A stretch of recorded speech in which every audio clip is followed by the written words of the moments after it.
शेतमालाला चांगला भाव मिळावा, बाजारभाव कमी असताना मालाची घाईघाईने विक्री करण्याची वेळ येऊ नये आणि आपल्या कष्टाच्या मालातून अधिक उत्पन्न मिळावे यासाठी महाराष्ट्र राज्य वखार महामंडळाची धान्य साठवणूक सुविधा शेतकऱ्यांसाठी अत्यंत उपयुक्त ठरत आहे।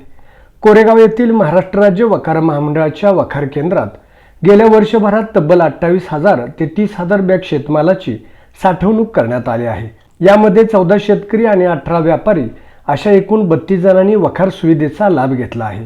आता पाहूया शेतकऱ्यांसाठी या वखार सुविधेचा नेमका फायदा काय आहे।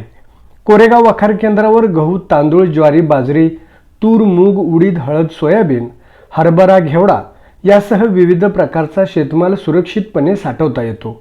सर्वात महत्त्वाची बाब म्हणजे वखार केंद्रावर माल ठेवण्यासाठी आकारले जाणारे भाडेही तुलनेने कमी आहे। प्रति बॅग प्रति महिना केवळ 8 ते 9 रुपये 90 पैसे इतका दर आकारला जातो। त्यातही शेतकऱ्यांसाठी विशेष सवलत आहे। जर शेतकऱ्याने वखार केंद्रावर माल साठवला आणि त्या पिकाची नोंद असलेला 7/12 उतारा सादर केला तर त्याला वखार भाड्यात तब्बल 50% सवलत मिळते। म्हणजे शेतकऱ्यांचा साठवणुकीचा खर्च मोठ्या प्रमाणात कमी होतो। आता सर्वात महत्त्वाचा मुद्दा, शेतमाल वखारगृहात ठेवला पण घर खर्चासाठी किंवा शेतीच्या पुढील कामासाठी पैशाची गरज असेल तर काय? यासाठीही वखार महामंडळाकडून सुविधा उपलब्ध करून देण्यात आली आहे। वखार केंद्रावर शेतमाल ठेवला की मिळणाऱ्या वखार पावतीच्या आधारे बँकेकडून सवलतीच्या व्याजदरात कर्ज उपलब्ध होऊ शकते। गेल्या वर्षभरात कोरेगाव येथील वखार केंद्रावर 5 शेतकरी आणि 7 व्यापाऱ्यांनी वखार पावतीवर मिळणाऱ्या कर्ज सुविधेचा लाभ घेतला आहे।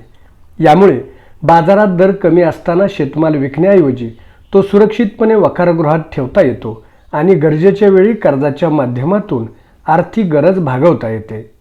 याचा प्रत्यक्ष फायदा शेतकऱ्यांना कसा होतो याचे उदाहरणही समोर आले आहे। हळद, हरभरा आणि सोयाबीन 3 ते 4 महिने वखारगृहात साठवून ठेवल्यानंतर बाजारभाव वाढल्यामुळे शेतकऱ्यांना प्रति क्विंटल सुमारे 700 ते 800 रुपयांचा अतिरिक्त फायदा झाल्याचे सांगण्यात आले आहे। म्हणजेच शेतमाल काढल्यानंतर लगेच विक्री करण्याऐवजी काही काळ सुरक्षित साठवणूक करून बाजारभावाचा अंदाज घेता आला तर शेतकऱ्यांच्या उत्पन्नात चांगली वाढ होऊ शकते। व्यापाऱ्यांनीही या सुविधेचा लाभ घेतला आहे। ज्वारी, सोयाबीन आणि हरभरा 5 ते 6 महिने वखारगृहात साठवून ठेवल्याने बाजारभावातील वाढीचा फायदा व्यापाऱ्यांना मिळाला आहे। याशिवाय नाफेडमार्फत खरेदी केले जाणारे धान्य देखील वखार केंद्रावर साठवणुकीसाठी आणले जाते। म्हणूनच शेतकरी बांधवांनी बाजारात आवक मोठ्या प्रमाणात असताना आणि दर कमी असताना आपला शेतमाल घाईघाईने विकण्यापेक्षा उपलब्ध असलेल्या सुरक्षित साठवणूक सुविधांचा विचार करणे गरजेचे आहे।